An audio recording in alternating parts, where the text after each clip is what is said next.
السلام علیکم دوستو، آج پھر حاضر ہوئے ہیں ایک اور خوبصورت ویڈیو کے ساتھ۔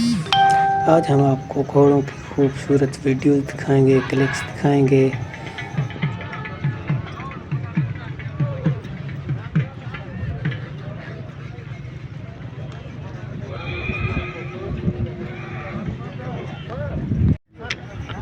گھوڑ سواری ایک بہترین تفریحی سرگرمی ہے جو ذہنی سکون دیتی ہے۔ دوستو آپ کو بتاتے چلیں، گھوڑوں کی جو رفتار ہوتی ہے اس کی نسل پر ہوتی ہے، تربیت پر ہوتی ہے۔ سب سے زیادہ تیز ترین ریکارڈ جو ہے گھوڑوں کی وہ 88 کلومیٹر فی گھنٹہ ہے۔ تقریباً عام حالات میں 44 سے 70 کلومیٹر فی گھنٹہ ہوتی ہے۔ ماشاءاللہ دیکھیں جی، بہت ہی خوبصورت گھوڑے جو لوگ مختلف علاقوں سے لے آئے ہیں۔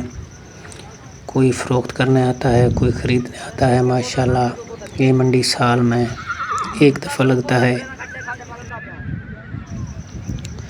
دوستو اسلامی تعلیمات میں بھی گھوڑے کی پیشانی میں خیر و برکت کی موجودگی کا ذکر کیا گیا ہے۔ ماشاءاللہ یہ دیکھیں، بہت ہی خوبصورت۔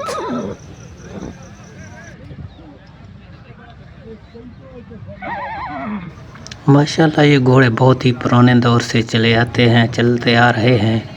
ہمارے نبی صلی اللہ علیہ وسلم کے پاس بھی 10 گھوڑے تھے، جس میں سے ثقب نامی گھوڑے پر آپ صلی اللہ علیہ وسلم غزوہ احد میں سوار تھے۔ آپ صلی اللہ علیہ وسلم کے گھوڑوں کے نام ضرب، ورد، فریس، ملا، صبا اور بجر تھے۔ ماشاءاللہ آپ کو اگر ہماری ویڈیو پسند آ رہے ہیں تو ویڈیو کو لائک اور کمنٹ میں سبحان اللہ ضرور لکھنا۔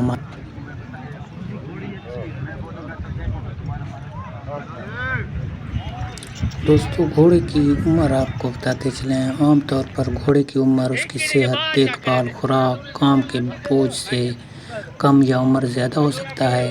اوسط عمر جو ہوتی ہے وہ 25 سے 30 سال کے درمیان۔ ایک ریکارڈ میں سب سے زیادہ جو گھوڑے کی عمر رہی وہ 62 سال تک زندہ رہا۔ عام طور پر جو گھوڑے کی بلوغت کی عمر ہوتی ہے وہ 2 سے 4 سال کی عمر میں سواری کے قابل ہو جاتے ہیں، لیکن 5 سال کی عمر میں مکمل جوان ہو جاتے ہیں۔ اس کے علاوہ گھوڑوں کے متعلق قرآن مجید میں بھی ذکر ہے۔ قرآن پاک میں اللہ تعالیٰ فرماتے ہیں، قسم ہے دوڑتے، ہانپتے، آگ برساتے گھوڑوں کی۔ دوستو اللہ تعالیٰ نے اس کے دوڑنے کی قسم کھا کر ہمیں طاقت، وفاداری اور جدوجہد کا سبق دیا ہے۔ اس کا پھیپھڑا باقی جانوروں کی نسبت سب سے طاقتور مانا جاتا ہے۔ اس کی ٹاپوں کی آواز اس کا جذبہ، جوش، قربانی اور وفا کا پیغام دیتی ہے۔ مضبوط پھیپھڑے کی صلاحیت پر یہ کئی گھنٹوں تک دوڑنے کی صلاحیت رکھ سکتا ہے۔ ماشاءاللہ دوستو گھوڑوں کا دور کئی عرصوں سے، کئی صدیوں سے چلتا آ رہا ہے۔ ماشاءاللہ لوگوں نے آج بھی اس کے رواج کو زندہ رکھا ہوا ہے،